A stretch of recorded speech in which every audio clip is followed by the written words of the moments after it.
All right, so we're gonna do plant identification. We did animal identification, so now we're gonna look at some plant identification. And with plant identification, so far, I mean, I'm sure there might be better apps out there, but the best one I have found with plant identification is the Google Lens, which is just under the Google app. So, as with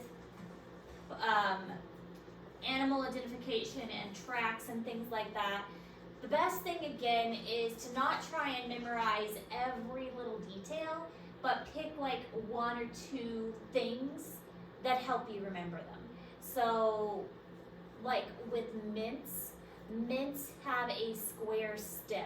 So yesterday I want to play outside. I don't want to be inside. I've got all this work that needs to be done inside, but I want to play outside. So I planted some mint in my backyard last year, and I was trying to see if the mint was coming back because all my flowers are starting to sprout again. And so I couldn't figure out if it was mint or not because it's still very small, but mints have square stems. So I was feeling the stem to see if the stem felt square. And that is one thing you can remember to determine if it is a mint plant, is they have a square stem. So you can actually like feel the squareness of it. It's really kind of neat. Yeah. So back when I was in middle school, I went to a private school, and my teacher grew mint in the garden out front, and she would put it in her tea. And so every now and then she'd send us out to go pick mint to put in her tea, and it was, you could feel the square stem. It's really neat, and mint actually grows really good. Oh yeah. Yeah. We had it everywhere. Yeah, it's kind of invasive almost. But catnip is another type of mint with a square stem. So anyways, again, remembering like one trait of a plant is a good way to help you learn it. Just like remembering one trait of a bird or one trait of a mammal. It's going to help you learn it better, and linking identification things in your mind is going to help you. So silver maple with a plant, it's silver underneath, which is how it gets the name silver maple. Paying attention to location, things, some plants are going to grow better in a prairie location versus a forest location. Some things are really good at roadside versus a stream versus a rocky area.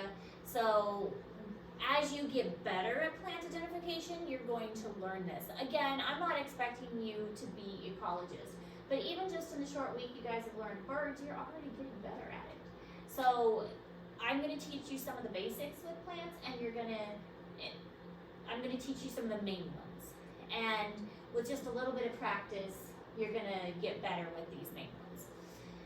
And like I said, I'm not expecting you to know a whole bunch. My final for my college class was sticks. I was given a stick and I had to identify the stick. And it's not going to be like that with you. And as I mentioned with these field guides, part of the purpose of this field guide is you're going to have a field test, and you will be able to use these field guides on your field test. So your field guide will have 10 plants, 10 trees, 10 birds, 10 mammals. And there will be trees and plants on your field test. Now the trees actually themselves aren't going to be very hard, because when I test you on the trees, I'm going to test you on the leaves. I'm not going to go up to the bark and say, oh, look at this bark, what kind of tree is this? No, that's crazy. Especially since we only are going to be working with it for the minor amount of time that we're going to be working with it. I mean, let's face it, school ends in like a month. So we are not going to go into depth in any major degree with this. So for our purposes, we're just skimming the surface. So you guys are just going to identify a couple leaves, and we've already started the process talking about the differences between oaks and maples. So we're just going to really just kind of hit the main groups here. So this picture is in Google Classroom, and a couple things to focus on is compound leaves versus simple leaves. A compound leaf would be something like this. This is one whole leaf, and these are considered leaflets. And then simple leaves would be like a leaf like this. The fruits, trees have fruits. We call them fruits. An acorn is a fruit. A sweet gum, those things hurt when you step on them barefoot. Little pokey sweet gum things, those are fruits too. The little twirly things that a maple, those are called fruits. So a pine cone is technically a fruit too. Anything that has seeds in it that a tree drops is considered a fruit. That's just in the sciencey term, that's what we call them. Leaves can also be opposite or alternate, and that's another way you can identify. So this is opposite, this is alternate. I mean, pretty self-explanatory. Some trees have opposite, some alternate the leaves. And it's dependent on what kind of leaf it is, on what kind of tree it is. Now, we're obviously not going to get that in depth, but different trees have different arrangements. There's different branching. If you look at the veins, this is called palmate branching because it looks like a palm. And then some of it has branching like this, where it comes off one center, and then it like a normal leaf, what you would think of. But some of them have a branch like this with the veins. That's palmate branching. So it really just kind of depends on what kind of tree you're studying. But again, we're not getting into those major kind of details. All I want you to do is be able to look at a leaf and tell me, oh, that's an oak, or oh, that's a maple. Because I really just want the basics from you guys. If you really want to learn more about it, take botany class. Then you can get more in depth. So there's sugar maple and there's red maple. There's all kinds of maples. Are we gonna have to identify between the two maples? I would want you to probably know this is a maple or a silver maple, because silver maple is easy, because it looks silver underneath. Okay. But probably that would be it to our extent. Okay. I would want you to know a white oak versus a red oak, because white oak is rounded tip and red oak is pointy tip. Okay, yeah, that's easy. So yeah, that's, for our purposes, that's as far as we would go. Okay. White oak is rounded tip, red oak pointy tip. Now, we could go much further. There's like bur oak and, but we're not gonna. I would want you to know redwood or like cottonwood. The tulip, I think that one's pretty, but I doubt we're gonna see that. That's more of a decorative leaf. I would want you to know a mulberry. Mulberries are neat. But most likely what we're gonna see is an oak, a maple, maybe a sycamore, maybe a silver maple. I've seen some cottonwood out there. Those are the ones we're probably gonna see. So would this be on like the online portion of this? Like, would you show us a picture of that on the field part? Most likely the field. Yeah, most likely like.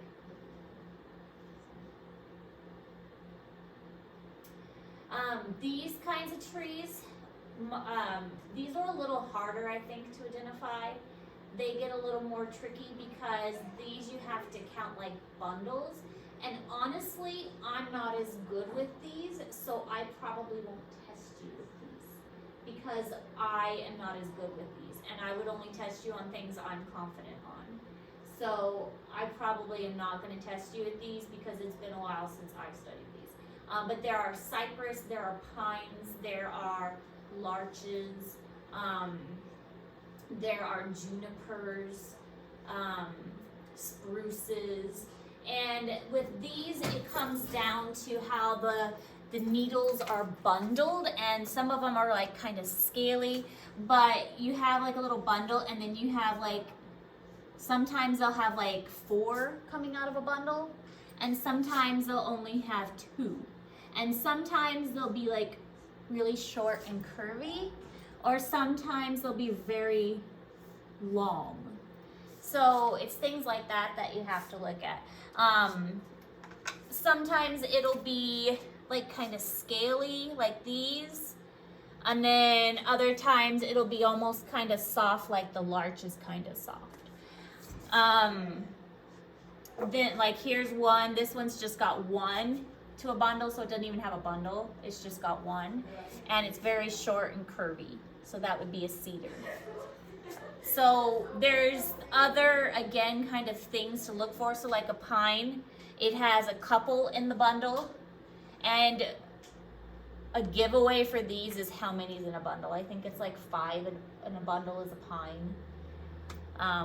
But again, I'm not really good with those, so I probably won't test you on these. If I remember right, a U is they're flattened. So It the was U is flat. flattened, yeah. So. But I'm probably not gonna test you on these because I'm not as good with this. It's been a while. It's been a while. Other ways that you can identify them is by a leaf scar. So if you actually pick a leaf off, the shape that it leaves behind is different. So they will have different shapes that they leave behind. So if you're getting really nitty gritty with your tree identification, you don't know what the tree is, you can pick a leaf off. And this is how my final was in college, because I had a stick, so I had to look at the leaf scar. And I had to remember, oh, this kind of tree left this kind of leaf scar behind. I'm not gonna make you do that. But this is how you can identify a stick if you're really good. And I got an A on that final, so at one point I was that good, but I'm not anymore. But you can look at the scar that the leaf leaves behind. You can look at the fruits, so whatever is up on the branch or lying on the ground right beneath it. If it has pine cones, if there are actually fruits there. If it's an acorn, then you know it's an oak. If it's the little whirly things, then you know it's a maple. So that is a hint to what kind of tree it is. Obviously, we're talking about tree identification right now. Plants are a little bit different. The leaf arrangement, whether it's alternate or opposite. Sometimes the smell, or if it has sap. The pine trees have a lot of sap to them. If it has roots or tubers, that's gonna be an indicator as well. A lot of cypress trees live next to swampy areas, and they have these big like roots that come out of the swamps, and so they have projections that come out of the watery areas, and that's gonna cause them to have a very distinct appearance as well. Sometimes with trees, if you step back and look at them from a distance, their profile is going to appear different too. So they may be like big and bushy, or like a weeping willow. Weeping willows are pretty easy to identify because they have a distinct appearance. So there's a lot of giveaways for trees. You know those white flowery trees? Yeah, what are they? They are, well, and see, and that's the thing. Some trees are not native. Those are ornamental, and they have been brought here for decorative purposes. So I'm not really sure. There are some that are dogwood, and there are some that are apple. Apple Some are- trees? Some apple trees bloom like that, Hmm. but some are dogwood. We have a pear tree at work. Does it bloom like that? Mm-hmm. So it's expired to the Not office, please. flowers, but it has pears. It's pretty cool. That is cool. And then the red ones, there's an eastern redbud. Those are native. They have the pretty red flowers. What is the pink tree from Kung Fu Panda? What is that? Cherry blossom. Yeah. Yeah. Those are not native either, but people plant them because they're all pretty. Japan, they're native to Japan. Mhm. Cherry blossoms. Sakura, that's what they're called in Japan. Sakura. Apparently they like have a whole bunch of plants that outside of Washington DC. Like some Sakura. yeah. They got like this big from Japan. I don't know, I kind of want to look up those buttons. Yeah, because I always see them on like Mhm. pictures of people, but I don't know what they are. Yeah, they're imported, they're not native. And so that's where it gets tricky is a lot of those imported ones have spread. And so you will see them now, like on the side of the road and stuff, because they have naturally spread. Yeah. But they are ornamental because they're pretty. So. But there is one on J Highway, it's like this, it lines their driveway. It's so pretty that they've got it on both sides of their driveway and going all the way back. So plants, and these I picked because these are plants, you step outside, you will see these. Particularly, these two get overlooked all the time, but they are such important plants. Those are called plantains, and I pick those all the time for my rabbits, and also for Liz, although Liz doesn't eat them. But plantains are actually a medicinal kind of plant, and they are really, really good for my rabbits, and I feed them to my rabbits all the time during the summer. But plantain grows everywhere like a weed.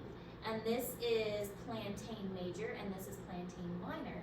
And plantain major and minor are all over the place. But they are medicinal plants and used in teas, I think it's teas a lot. And poultices, and have a lot of medicinal properties. This is chicory, which is another one that is like found on the side of the road. They're actually quite pretty. This kind of periwinkle bluish color. Chicory tea is another one that is really good. This is called by several names. Wild carrot Queen Anne's lace is another name that it goes by. But this one you see all over the place as well. And it also has a lot of medicinal properties. And this one is called phlox. And phlox is another one that's common in this area. But these are all just wild plants that we are very likely to see in this area. Because they just grow randomly, especially these two. You step outside, you're going to see these two. I guarantee it. These are all over the place. So this is plantain major with the broad leaves, and this is plantain minor with the small leaves. And I pick these outside all the time for Liz. Liz doesn't eat them, but Liz can eat them. Just like dandelions. But the bunnies eat them when I feed them to the bunnies at home, along with clover. The bunny can eat clover and dandelions and plantain. So just about out of time. We can probably do this slide. Other things to know, many plants are edible to animals and to people. We can eat those, many types of plants as well, dandelions included, and I believe the plantains, but don't just go eating random things until you know for sure. And don't eat many of the plants around here, because oftentimes plants in people's yards and around schools and buildings and things have been sprayed with pesticides. So you don't want to just eat random things until you know for sure that they haven't been sprayed. Many have medicinal properties, and plants are important for shelter and food for animals and for people. And pollinators are vital for the success of the plants. Bees, bats, moths, and flies, all of those are important for success of plants. If we didn't have pollinators, we wouldn't have plants. And if we didn't have plants, we wouldn't have food. And if we didn't have plants, we wouldn't have oxygen. So we need the pollinators to help with the plants, and we need plants because we wouldn't be able to survive without them. Seed dispersal is how the seeds are moved around. Wind, animals, water, and then explosion. That's a fun one. I have a video of it, which we won't have time to watch today. But some plants explode their seeds and shoot them away. And so we'll watch the video next time of the plants shooting and exploding their seeds away to send them shooting across to other areas. I think it's called a touch me not, because when you touch it, it shoots its seeds out. So that's kind of neat. But if you think of a coconut, that's what a coconut does. It drops its big coconut and then carries its coconut, which is basically a big seed, to another place. And then of course animals carry the seeds by eating it or by wearing it in their fur.